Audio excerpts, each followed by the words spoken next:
Hello, everyone. My name is Sara Pasqualetto from the International Coordination Office of the PolarPrediction Project, and I will illustrate to you the communication activities of the Year of Polar Prediction. First of all, what is the Year of Polar Prediction? Well, YOPP is the flagship activity of the Polar Prediction Project, a 10-year initiative from the World Meteorological Organization that aims to enhance weather and sea ice predictions in the Arctic and the Antarctic. It was planned in 3 phases, and it is now in its final, consolidating one. YOPP is a very big project, involving researchers doing observations, developing models, but also involved in stakeholder interactions. So how do we communicate all this in a coherent way? In YOPP, we apply a fourfold strategy, starting with storytelling.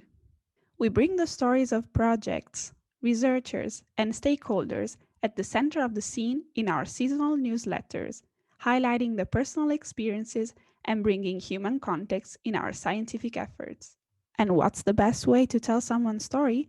You let them tell it themselves. We try to actively involve scientists and other members of the polar prediction community that are working on the project in our communication strategy, in an effort to put a face on the research we are promoting. For this, our social media accounts have been fundamental to reach out to a wider audience.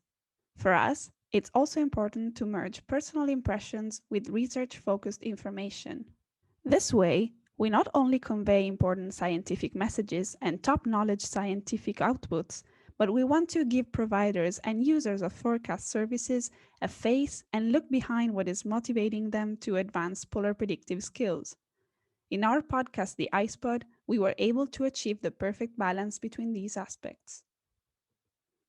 Ultimately, key for our work is to connect the experiences of weather centers and stakeholders.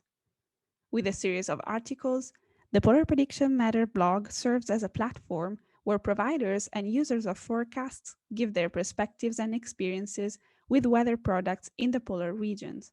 Also, watch out for the second season of our podcast, The iPod. I can tell you already that users of polar forecasts will definitely play an important role here. Do you have a story to tell, or you would simply like to read or hear those from your colleagues?